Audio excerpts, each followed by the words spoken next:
네, 본문에 들어가기에 앞서 이 본문의 배경을 먼저 설명드리도록 하겠습니다. 이 블레셋과의 전쟁에서, 지난 전쟁에서 이스라엘의 초대 왕이었던 사울은요, 죽고 말았어요. 그 이후 다윗은 유다 지파의 왕이 되었어요. 이후 다윗이 왕인 유다와 사울의 아들이 다스리던 이스라엘은 내전을 벌였고요. 내부 분열로 인해 자멸하게 된 이스라엘은 이제 그 다윗에게 왕권을 넘겼어요. 다윗은 드디어 통일 이스라엘의 왕으로 등극하게 되었어요. 그러자 이 소식을 들은 블레셋은요, 이전에 이스라엘의 왕 사울을 죽였듯이 새롭게 왕이 된 다윗의 생명을 취하기 위해 의기양양하게 쳐들어왔어요. 우리가 읽은 본문은요, 그 블레셋과의 전쟁을 기록하고 있어요. 이제 오늘 본문 18절을 보면요, 쳐들어온 블레셋은요, 이미 다윗이 다스리고 있던 수도 예루살렘 코앞 르바임 골짜기에 진을 쳤어요. 다윗은요, 통일 이스라엘의 왕으로서 첫 번째 전쟁을 치르고 되었는데요. 이때 말씀을 보면 다윗은요, 전쟁에 앞서 무엇을 했어요? 19절, 다윗은 전쟁을 두고 여호와 하나님께 물었어요. 하나님, 내가 저 블레셋 사람들을 치러 올라가도 되겠습니까? 저들을 내 손에 넘겨주시겠습니까? 성도 여러분, 이 장면을 어떻게 보시나요? 사실 세상의 상식선에서 생각해 보면 나라를 지키기 위해, 그 옛날 나라를 지키기 위해 왕이 나가서 싸우는 건 지극히 당연한 일이었어요. 이를 위해 이스라엘은요, 과거 왕을 요구했었어요. 그런데요, 다윗은 지극히 상식적이고 뻔한 일을 두고 굳이 하나님께 싸워도 됩니까? 내 손에 적을 주실 겁니까? 라고 물었어요. 우리가요, 조금만 상식적으로 성경을 읽는다면 이 장면에서 세상의 상식에서 벗어난 다윗의 행동을 보며 의구심과 질문을 품을 수밖에 없어요. 사랑하는 성도 여러분, 다윗은 왜 이렇게 행동했을까요? 왜? 우선 우리가 알아둘 사실은요, 다윗은 이스라엘, 통일 이스라엘의 왕이 되기 전부터 이러한 모습을 보여왔어요. 사무엘상 23장 2절, 30장 8절, 사무엘하 2장 1절 등등 여러 곳의 기록을 보면 다윗은요, 군대를 이끄는 지도자로 세워진 이후부터 미련하리만큼 하나님께 일일이 물어가며 전쟁을 해왔어요. 그리고 그때마다 다윗은 승리를 거두고 끝내 통일 이스라엘의 왕이 되었는데요. 성경은요, 이런 다윗의 여정을 두고 이렇게 말해요. 사무엘하 5장 10절, 만군의 하나님 여호와께서 함께 계시니 다윗이 점점 강성하여 가니라. 아멘. 여기서 우린 다윗의 조금은 비상식적인 행동에 관한 힌트를 얻을 수가 있어요. 그것은 무엇이냐? 다윗은요, 어릴 적부터 목동으로서 들짐승과 싸워 양들을 지키고 나중엔 거인 골리앗과 싸워 백성들을 지켰는데요. 이러한 경험을 통해 다윗은 한 가지 사실을 분명히 알게 되었어요. 어린 시절 그가 들짐승과 싸워 이기고 거인 골리앗과 외적들과 싸워 이길 수 있었던 것은 다윗 그의 능력이 뛰어나서가 아니라 내가 의지하고 있는 만군의 하나님 여호와께서 나와 늘 함께 계심을 다윗은 알았어요. 다윗은 그 누구보다 이 사실을 분명히 알고 있었어요. 더불어 이어진 5장 12절을 보면 다윗은 추가적인 두 가지 사실을 더 알고 있었어요. 12절에서 다윗은요, 이스라엘을 두고 뭐라고 말하죠? 나의 백성이 아니라 여호와의 백성이요, 나의 나라가 아니라 그의 나라, 여호와의 나라라고 표현해요. 이 표현에서 알 수 있듯 다윗은요, 이스라엘의 진정한 왕은 늘 나와 함께 계신 여호와 하나님이시요, 다윗 자신은 하나님의 나라인 이스라엘을 위하여 이스라엘 위에 세워진 하나님의 대리 통치자란 사실을 인식했어요. 그래서 다윗은요, 자신이 왕이 된 것을 두고 12절에서 내가 그 자리를 차지한 것이 아니라 누가? 여호와 하나님께서 나를 세워 그 자리에 앉히신 거라고 고백해요. 더불어 하나님께서 다윗을 이스라엘의 인간 왕으로 세우심은 다윗 개인의 유익을 위함이 아니라 누구를 위하여? 하나님의 나라, 하나님의 백성, 이스라엘의 유익을 위해서라고 다윗은 고백했어요. 정리해보면 다윗은요, 그가 늘 누렸던 승리가 그와 함께 계신 만군의 하나님, 여호와 때문임을 알았어요. 더불어 다윗은 하나님의 나라인 이스라엘의 진정한 왕은 누구? 여호와 하나님이시오. 다윗 자신은 그분의 대리 통치자임을 알았어요. 그러니 이제 하나님의 나라 이스라엘이 나아가 싸우는 전쟁을 앞두고 여호와 하나님께 묻는 것, 주님, 내가 블레셋과 싸우러 올라가도 됩니까? 저들을 내 손에 넘겨주시겠습니까? 묻는 것은 신앙의 눈으로 볼 때 정상적인 행동이었나요? 비정상적인 행동이었나요? 그렇죠. 이스라엘의 진정한 왕이신, 주인이신 여호와께 물었던 그의 행동은 지극히 당연하고 마땅히 행했어야 할 정상적인 반응이었어요. 사랑하는 성도 여러분, 우리도 마찬가지예요. 하나님은요, 우리 성도 각 사람을 하나님의 나라로, 하나님의 백성으로, 하나님께서 이 땅 위에 세우신 대리 통치자로 부르셨어요. 하나님은요, 그분의 나라, 그분의 백성을 그분의 대리 통치자로서 그분이 허락하시는 곳에 보내세요. 그러니 우리 믿는 성도는 내게 주어진 이 삶의 자리가 무엇임을 인정해야 할까요? 하나님께서 내게 보내신 자리, 허락하신 자리임을 인정하고 기억하는 가운데 이곳에서 내가 무엇을 어떻게 행하며 살아야 할지를 내 삶의 주인이신 여호와 하나님께 늘 매 순간 물어야 해요. 세상 사람들은 권위 있는 사람들의 말을 귀담아 들으며 스스로 왕의 자리에 앉아 스스로 삶을 결정하고 살아가지만 예수님께서 자신의 핏값으로 사신 바 된 우리 성도는요, 우리의 주인이신 주님을 향해 귀를 열고 주님의 뜻에 따라 순종하며 살아가야 해요. 기억하세요, 성도 여러분. 우리는요, 우리 삶의 진짜 주인이 아니에요. 성도의 삶의 진짜 주인은 여호와 하나님, 우리 주 예수 그리스도이십니다. 성도의 정체성은 내 삶의 진정한 왕이신 하나님의 뜻에 순종해야 할 그분의 백성, 그분이 세우신 대리 통치자임을 기억하시기 바랍니다. 계속해서 말씀을 보면요, 하나님은 질문한 다윗에게 응답을 주시며 올라가라, 내가 반드시 블레셋을 너의 손에 넘기겠다 말씀하셨어요. 그리고 다윗은 하나님의 말씀을 신뢰하며 나아가 싸워 승리했어요. 이전의 전쟁에서 이스라엘의 왕을 죽였던 블레셋은 이번엔 크게 패하고 말았어요. 그리고 승리한 다윗은 20절에서 하나님께서 고여있는 물을 팍 파열시키듯 블레셋을 파괴하셨다라는 의미로 그 장소의 이름을 바알 브라심이라 불렀어요. 그런데요, 22절을 보면요, 이놈의 블레셋은 패배한 후에도 끈질기게 다시 병력을 끌어모으더니 이전에 싸웠던 르바임 골짜기에 다시 진을 쳤어요. 다윗은요, 르바임 골짜기라는 동일한 장소에서 다시 블레셋과 싸워야만 했어요. 자, 여기서 다윗은요, 조금 특별한 모습을 보이는데요. 죄송합니다. 다윗은요, 이 동일한 상황 속에서 어떻게 반응했을까요?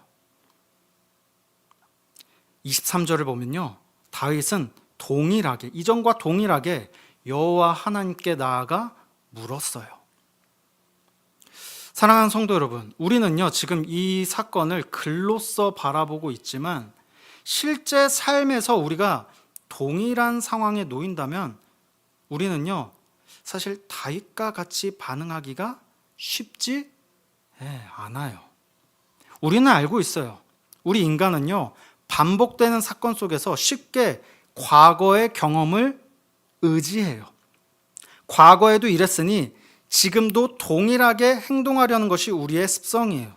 그리고 그 답습하려는 경험이란 보통 하나님께 묻고 듣고 순종했던 경험보다는 과거에 받았던 응답에 따라 행동한 경험을 가리킬 때가 많아요.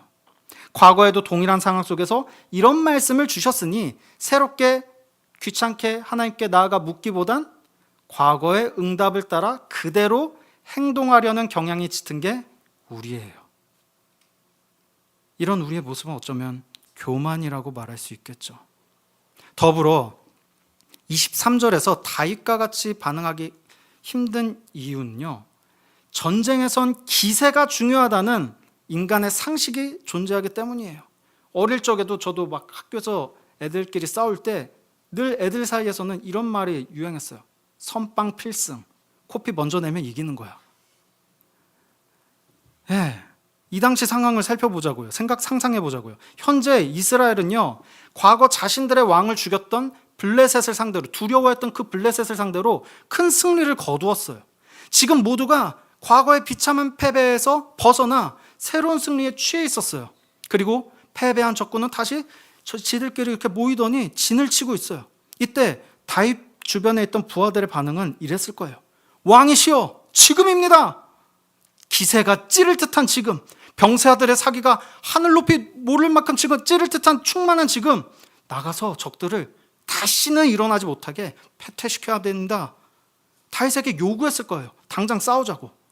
이때 내 지지 기반, 내 인기를 단단히 하고 주변 백성들의 기분을 상하지 않기를 바라는, 주변 사람의 인정을 우상으로 둔 사람이라면 이 백성들의 말에 순순히 따랐을 거예요.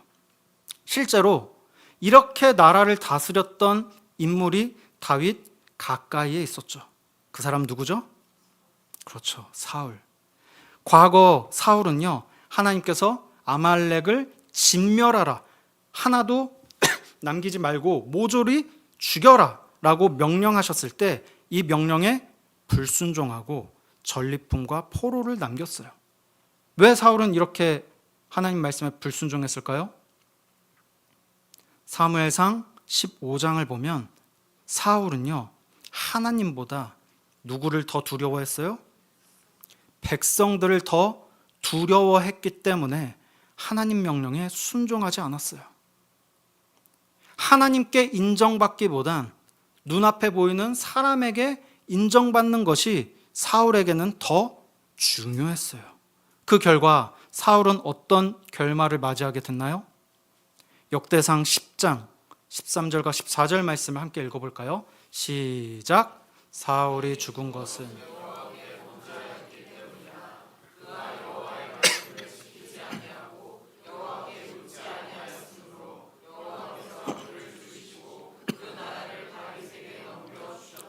아멘.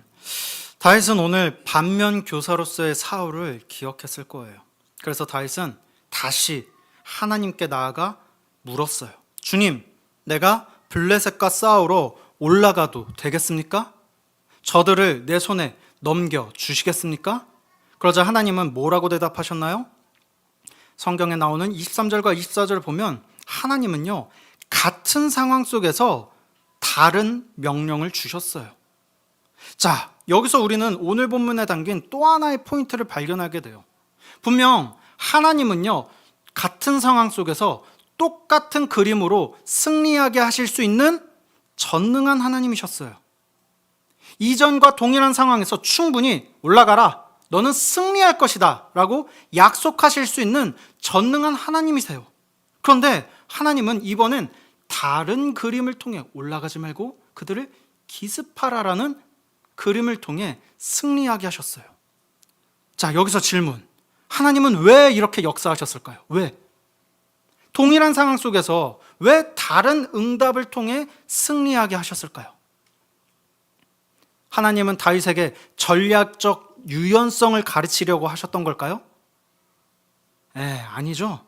하나님은요, 여기서 다윗에게 하나님을 향한 철저한 의존과 순종의 필요성을 가르치신 거예요. 즉, 동일한 문제, 동일한 하루의 삶이 주어지더라도 너의 임의대로 네 마음대로 살지 말고 매 순간 매일 나에게 나와 물으라는 하나님의 메시지를 다윗에게 알려주신 거예요. 사랑하는 성도 여러분, 오늘 이 하나님의 말씀에 귀담아 들으시기 바랍니다. 하루의 삶과 어떤 문제 앞에서 우리의 질문에 대한 하나님의 대답은요, 때를 따라 달라질 수 있어요. 오늘 설교의 제목과 같이 과거에 받았던 그 말씀의 응답은요, 그때는 맞았겠지만 지금은 틀릴 수 있어요. 따라서 우리는 늘 동일한 문제를 마주하더라도 나의 왕이요, 나의 삶의 주인이신 하나님 앞에 나아가 현재 상황에 대한 그분의 뜻을 물어야 해요. 이때 오해하지 마실 것은요, 성경 말씀에 담긴 진리, 복음의 진리는요, 변하지 않아요. 다만 복음과 사명을 따라 사는 성도의 삶에 있어 하나님의 구체적인 지시나 섭리의 방법은 상황과 시점에 따라 달라질 수 있어요. 오늘 다윗이 경험했던 것과 마찬가지죠. 그런 의미에서 우리는 매일 아침 하나님께 오늘 하루의 삶을 두고 순종해야 할 말씀을 묻고 응답받는 시간, 큐티하는 시간을 가져야 돼요. 우리 교회는 이번 7월부터 큐티를 시작했는데요. 큐티 왜 해야 되죠? 큐티 왜 해야 되나요? 어떤 분이 저에게 큐티 왜 해야 하냐고 묻는다면 저는 한 가지 그림을 예시로 들며 대답할 것 같아요. 사극을 보면요. 사극 좋아하시죠? 사극을 보면 이런 장면이 종종 나와요. 아침에 새가 짹짹 지저귀는 소리와 함께 대감댁 넓은 집에 전경이 나오고 마당에 하인들이 도열해 있어요. 하루 일과를 시작하기 전 도열을 완료한 하인들은요, 대감마님 다 모였습니다 라고 말하면 대감마님이 문을 열고 나와 그날 무엇을 해야 될지 명령을 해요. 개똥이는 어제와 같이 똑같이 일하고 돌쇠는 최참판댁에 가서 내 서차를 전해라. 그리고 만석이는 오늘 나를 따라오너라. 등등 주인은요, 각각 그의 종들에게 그날 수행해야 할 임무를 부여해요. 마찬가지로요, 내가 정말 나를 구원하신 예수 그리스도를 구세주, 나의 주님으로 인정하고 고백한다면 우리는요, 하루를 시작하며 나의 주인이신 하나님 앞에 나아가 물어야 해요. 주님, 오늘 내가 순종해야 할 주님의 기뻐하시는 뜻은 무엇인가요? 내가 오늘 하루를 살며 내가 붙잡고 의지해야 할 그 주님의 말씀은 무엇인가요? 이렇게 나를 향한 주님의 뜻을 묻고 듣고 순종하는 시간을 가지며 그날 주신 말씀에 따라 사는 단순한 하루를 성도는 살아내야 해요. 이렇게 삶의 주권을 주님께 내어드리는 성도가 다윗이 그랬듯 믿음으로 말미암은 주님이 주시는 승리, 평안을 누릴 수가 있습니다. 부디 과거의 내 경험과 지식을 의지하려는 교만을 내려놓고 매 순간 주님께 묻고 듣고 순종하여 다윗과 같이 순종하는, 승리하는 한 주를 살아내시길 주님의 이름으로 축복합니다. 아멘. 자, 원래는 여기까지만 보려고 했는데 말씀을 조금만 더 볼게요. 오늘 말씀 저희가 읽지 않은 6장 바로 이어지는 사건을 보면 사무엘하 6장을 보면요, 그 유명한 웃사 사건이 나와요. 이 사건은요, 이런저런 사건들을 통해 원래 있어야 할 자리를 벗어나 여기저기를 떠돌던 여호와의 언약궤를 다윗이 다시 성막이 있는 곳에 복귀시키려 했다가 일어난 사건인데요. 사실 이 사건은 오늘 우리가 읽은 본문과 깊은 연관성을 가져요. 단순히 본문이 이어져서가 아니라 어떤 핵심 키워드들이 반복되기 때문에 이 두 사건은 긴밀하게 연결되어 있는데요. 그럼 어떤 단어를 통해 이 두 사건이 연결되어 있느냐? 먼저 PPT에 나와 있듯이 이 두 사건은요, 올라가다라는 단어로 묶여 있어요. 5장과 6장에 기록된 두 사건은요, 모두 올라가는 문제를 다루고 있어요.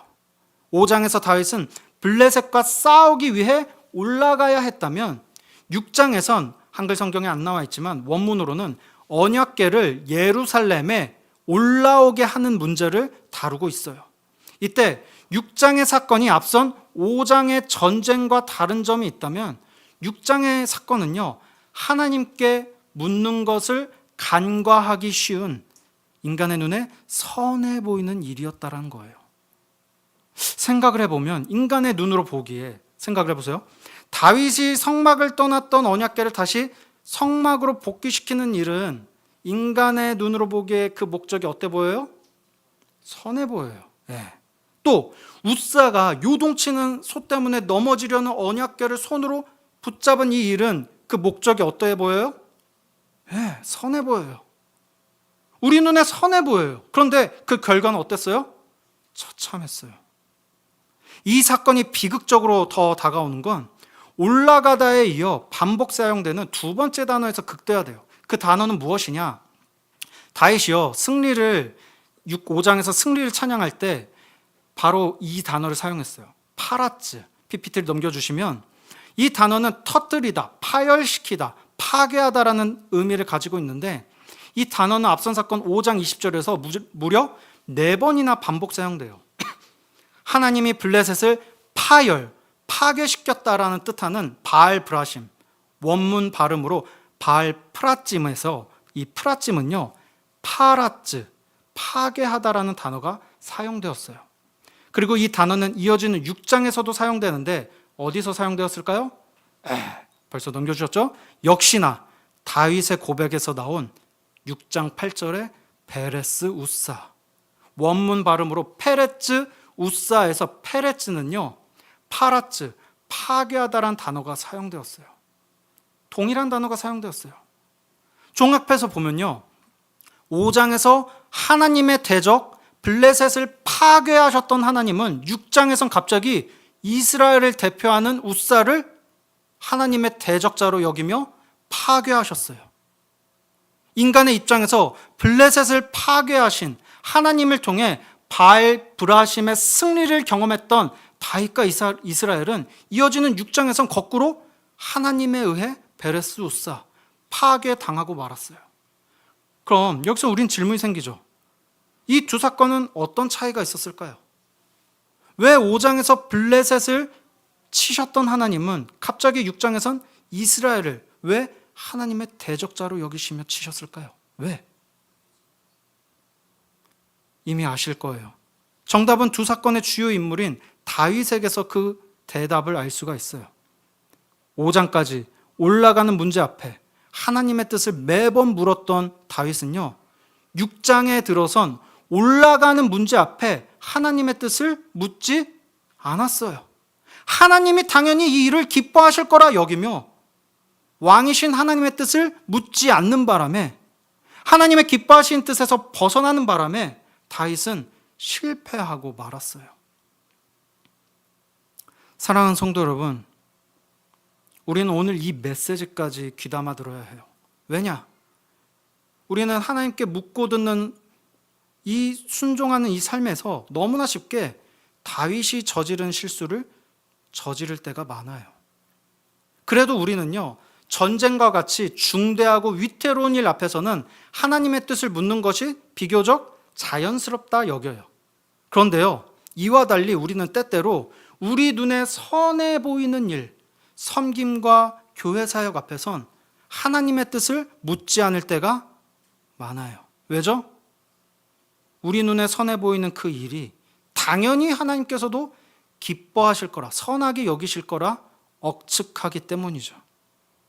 물론 눈앞에 도움이 시급한 환자나 이웃이 있다면 우리는 순간 주님 도와주세요라며 도움을 구하며 도움이 필요한 그 지체에게 다가가 우리는 도와야 해요. 그러나 시간을 두고 주님께 묻고 들으며 행할 수 있는 섬김과 사역이라면 우리는 철저히 기도해야 해요. 주님, 내가 또 우리 교회가 이 일을 행하기를 원하십니까? 를 시작으로 하나님께서 원하신다 하면 주님, 그럼 내가 어디까지 어떻게 행해야 합니까? 라며 하나님의 뜻과 방법을 물으며 나아가야 해요. 우리는 이런 과정을 통해 내 생각, 내 경험, 내 열정으로 포장된 욕심과 교만을 내려놓고 철저히 섬김과 사역의 주권을 주님께 올려드리며 주님께서 명령하시는 것에 따라 순종해야 해요. 당장 우리가 따라야 할 우리의 선생님, 누구? 예수님의 모습만 떠올려 봐도 그분은요, 아무리 많은 사람들이 도와달라고 몰려들었어도 예수님은 아침에 하나님 아버지께 기도하신 후 때때로 사람들이 실망하더라도 아버지의 뜻을 따라 사역지를 옮기셨어요. 이처럼 우리는 선과 악의 기준이 우리에게 있지 않고 하나님 아버지께 있음을 인정하며 그분의 선이 어디에 있는지 무엇인지를 물으며 나아가야 해요. 분명 섬김과 사역 앞에서의 이러한 과정은 기세를 중시하던 과거의 전쟁처럼 효율과 속도를 중시하는 오늘날의 상식과 문화를 거스르는 작업이 될 것이기에 쉽지는 않을 거예요. 오늘날 우리 사회는 너무나 빠르게 결정하고 빠르게 미리미리 행하는 것을 미덕으로 여겨요. 그리고 그러한 상식과 문화는 오늘날 교회 안에도 들어와 있죠. 그러나 하나님의 주권을 인정하는 성도라면 속도보다 방향이 중요하다는 것을 기억하고 우리가 걸어가야 할 길, 하나님께서 원하시는 길을 알기 위해 잠시 멈추는 시간, 기도하는 시간을 가져야만 합니다. 이제 말씀을 정리하겠습니다. 오늘 우리는 푸른 서영교회 설립 4주년을 맞이하여 하나님 앞에 그동안 베푸신 은혜에 감사를 고백하는 가운데 오늘 주신 말씀을 들었어요. 그동안 우리 하나님은 이 교회 가운데 인도하심을 베푸사 우리에게 바알브라심, 은혜의 역사, 승리의 역사를 경험케 하셨어요. 그럼 우리는 이런 하나님 앞에 올려드릴 수 있는 가장 큰 최고의 감사의 고백은 무엇일까요? 우리에게 이 은혜를 베풀어 주신 우리 하나님 앞에 우리가 올려드릴 수 있는 최고의 감사의 고백은 무엇일까요?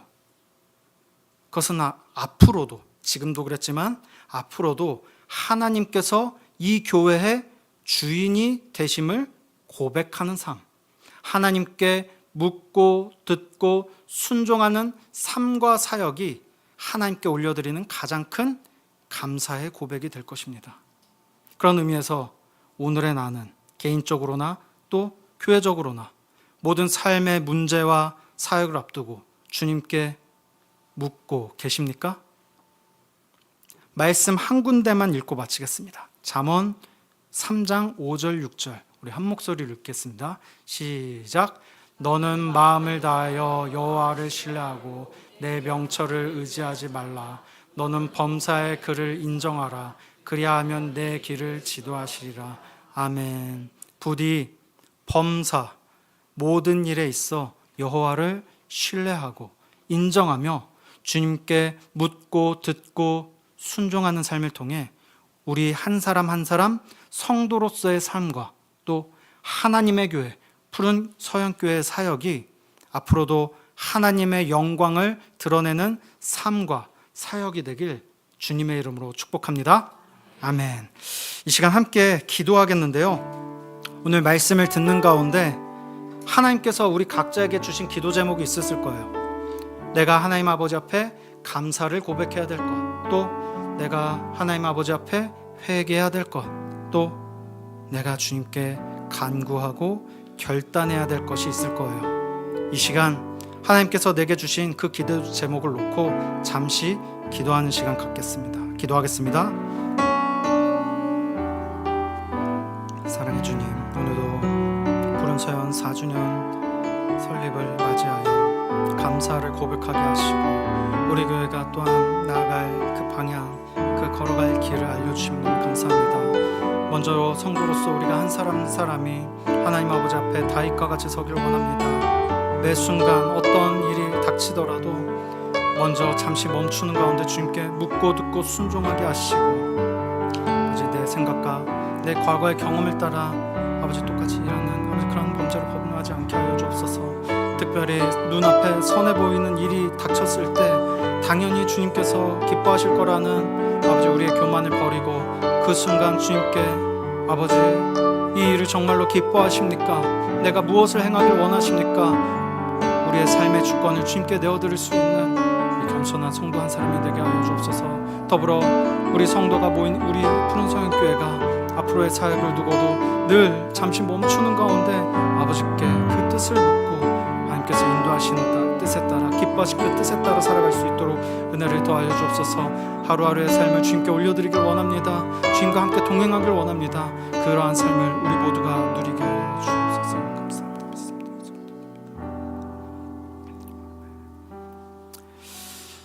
사랑과 은혜가 풍성하신 하나님 아버지, 오늘도 말씀을 통해 우리의 삶과 신앙을 돌아보게 하심을 감사드립니다. 주님, 우리 스스로 왕이 되려는 교만을 버리고 주어진 모든 삶의 순간순간마다 주님의 주권을 인정하며 매 순간 주님의 뜻을 묻고 따르게 하여 주옵소서. 다윗이 그랬듯 매 순간 늘 하나님의 뜻을 구하며 주님의 말씀에 순종하는 삶을 우리 모두가 살게 하여 주옵소서. 사랑하는 주님, 푸른서연교회 4주년을 맞아 지금까지 인도하신 주님의 은혜에 감사드립니다. 앞으로도 우리 교회가 교회의 주인이신 주님만을 바라보고 의지하며 걸어가게 하여 주옵소서. 속도보다는 방향을, 사람의 인정보다는 하나님의 뜻을 먼저 구하며 늘 주님께 묻고 듣고 순종하며 사역하는 교회와 성도가 되게 하여 주옵소서. 이 모든 말씀 살아계신 우리 구주 예수 그리스도의 이름으로 기도드립니다. 아멘. 이제는 우리 주 예수 그리스도의 은혜와 하나님의 크신 사랑과 성령님의 위로교통 충만케 하시는 역사가 이 자리에 온 오프라인으로 모인 모든 푸른서연의 성도 머리머리 위에, 또 타국에서 하나님 나라를 섬기고 있는 모든 성도 머리 위에 이제로부터 영원까지 함께 있을지어다. 아멘.